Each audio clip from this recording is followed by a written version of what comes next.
Sois gentil, sinon maman, elle va être triste. Bonjour à tous, je suis Lucie Allard, psychologue et formatrice de thérapeute. Et aujourd'hui, j'aimerais parler aux parents qui, à un moment donné, ont dit à leur enfant « Sois gentil, parce que sinon papa ou maman va être triste ». Alors, sûrement que vous le faites avec une très bonne intention sur le moment, mais j'aimerais vous apporter un éclairage pour prendre conscience des effets immédiats et futurs que de telles phrases peuvent avoir sur votre enfant. La première chose, c'est que quand on dit à un enfant « sois gentil, sinon maman va être triste », eh bien évidemment, il va se sentir responsable de votre souffrance. Il va se sentir même coupable de votre tristesse. Et ça, en fait, c'est beaucoup trop lourd pour les épaules d'un enfant et surtout, ça n'est pas son rôle. La deuxième chose, c'est que ça peut l'empêcher d'être lui-même. C'est-à-dire qu'il va se dire « Ok, en fonction de ce que je fais, maman elle va bien ou maman elle va pas bien, donc il faut que je fasse très attention ». Et donc à ce moment-là, il va s'empêcher d'être complètement lui-même. Et ça, c'est vraiment dommage, puisque une des manières d'être heureux dans la vie, c'est d'être complètement soi-même, peu importe ce que pensent les autres, en fait. Et là, en fait, ce qui va se passer, c'est que l'enfant ne va pas s'autoriser à être lui-même parce qu'il va s'imaginer que s'il est lui-même, il peut faire souffrir un tel ou un tel. Alors, c'est le cas, hein. On peut faire souffrir, je sais pas, Pierre, Paul ou Jacques si on est soi-même. Mais je veux dire, c'est la vie, d'accord ? C'est pas pour ça qu'on doit s'empêcher d'être soi-même. La deuxième chose, c'est que cela peut empêcher ou en tout cas brider votre enfant dans l'expression de ses émotions. C'est-à-dire qu'il peut s'empêcher d'exprimer sa colère en se disant « non mais si j'exprime ma colère, je vais rendre triste maman ». Ou alors il peut s'empêcher d'exprimer sa tristesse parce que ça va faire du mal à maman. Et donc il va petit à petit s'empêcher d'exprimer ses émotions et pourquoi pas au fur et à mesure s'empêcher de les ressentir, avec encore une fois toutes les conséquences que ça peut avoir dans sa vie à l'âge adulte, où il ne va pas oser, dans ses relations notamment, exprimer ses émotions, de peur que ça fasse souffrir les autres, avec toutes les conséquences que ça a de ne pas oser exprimer ses émotions dans les relations.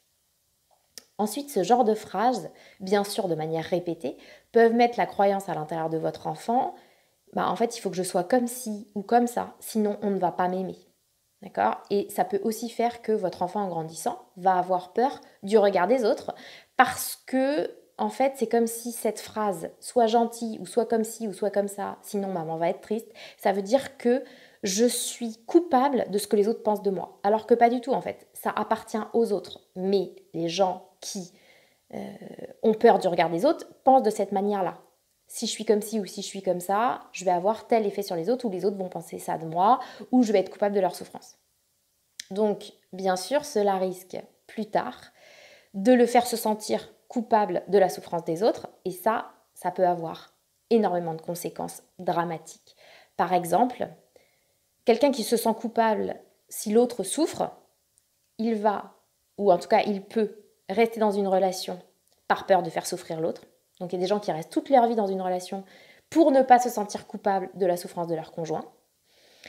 Il y a des gens qui, par peur de faire souffrir l'autre, ne vont pas mettre leurs limites, donc ne vont pas se faire respecter parce que s'ils disent non, ils se sentiraient coupables par rapport à l'autre.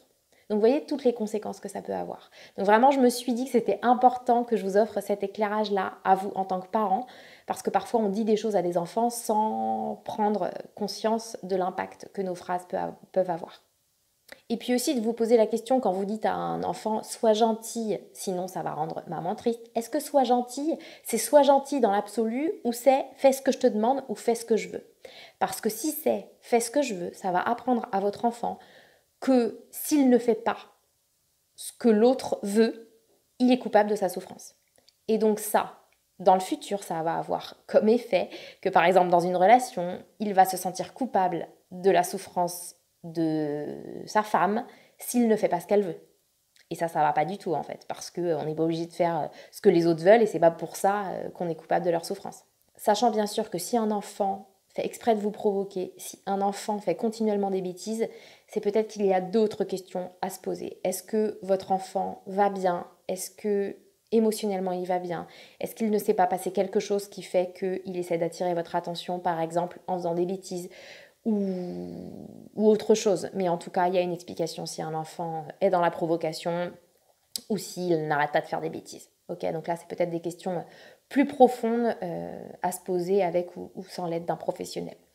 Voilà, bah écoutez, c'est ce que je voulais vous dire pour aujourd'hui. J'espère que ça a éclairé vos lanternes de parents. Et puis, si vous avez aimé, si vous avez appris quelque chose, je vous laisse mettre un petit like et partager si vous pensez que ça peut intéresser certaines personnes. Je vous dis à plus tard, salut.